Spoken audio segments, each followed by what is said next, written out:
Hi, I'm Brett Weiss, and I'm the founder and director of the Bernard and Elsie Weiss Dago Scholarship Fund. In 2009, I made my first trip to Dago, Kenya, and I learned what life was like. No electricity, no plumbing. AIDS has devastated that part of the world. It's very rare to run into a child who has both parents who are still alive. Most people live till about 40. The average person will never see a doctor, and food insecurity is a big problem. They live in tiny little mud huts that are smaller than most of our living rooms.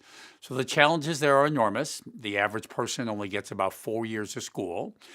So when I came back, I realized I needed to do something about that. As an educator, I'm very passionate about the importance of education and how it can really solve most of the world's problems. So in 2011, starting with one student, I created the Bernard and Elsie Weiss Dago Scholarship Fund. Most children in Dago, or very few children in Dago, have ever gone to high school because the government doesn't pay the cost. Most of them quit by about fourth grade. So I started with one child, naming this after my parents, Bernard and Elsie, who grew up very poor themselves in Chicago, but they worked very hard and they made sure that all three of their boys had a great education, and thus we've had great lives. So I started with one student, and I wasn't quite sure where I was going to go from there, but I knew I had to do something. So with the help of family, friends, students, their parents, and a lot of former students, we started the scholarship fund and started raising money. To date, we have awarded 32 full 4-year scholarships, and 4 of our students are now attending universities. We choose our students based on an exam that they take at the end of 8th grade. And we have 2 real fundamental rules of the scholarship program.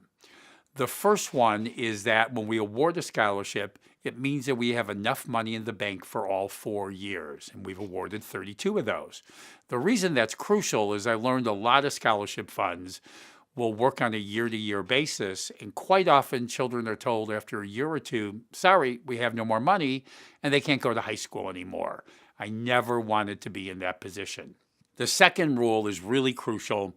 All of our money gets divided equally between boys and girls. In a place like Dago, it is much, much tougher for girls growing up. They're told girls don't need to get an education, stay home and learn how to cook and things like that.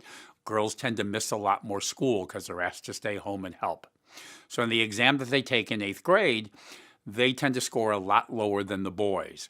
So for a small scholarship fund like mine, if we awarded scholarships really just based on test scores, it'd be very difficult for a girl to ever get a scholarship. And we know that if we give a girl a chance, she'll do just as well as the boys, if not better, but she actually has to have that opportunity.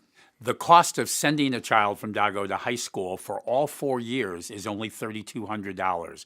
That's room and board, books, fees, tuition, uniforms, everything. And so it's pretty inexpensive from a US dollar perspective. One of the words I use a lot is hope. And I've learned that this scholarship is not only giving hope to the children of Dago, but to the entire village. We have found that children are staying in primary school longer with the hope that if they work hard, they can also get a scholarship to high school. A few years ago, I decided to write a book about my work, about life in Dago, about the scholarship fund. And earlier this year, the book that I wrote was published. It's called Just Give Them a Hug and the Rest Will Be Easy. And I'm excited to share my story with others. In my book, I take the reader through stories of what it's like to live in the village of Dago and all the challenges that they face every day. A story that I love to share and that is in the book is what I call the pen story. My very first day in Dago, I'm sitting in the back of an 8th grade classroom. I see a child whose pen had run out of ink, and there's tears coming down his face. So I just simply walked up and I gave him a pen, and he said thank you, and he wrote the rest of the period. At the end of the class, he wanted to give me the pen back, and I said, no, that's okay, you can keep the pen. The teacher was standing there, so I asked the teacher why he was crying because the pen ran out of ink. And the teacher said to me, he was worried that he might never be able to get another pen, and if he couldn't get another pen, he couldn't continue going to high school. That was an incredible eye-opener to learn that the lack of a pen could cause a child to drop out of high school. I really began to learn that life was going to be very different in a place like Dago. In my book, I take the reader through my journey in Dago, and I really want to be a voice for the people of Dago.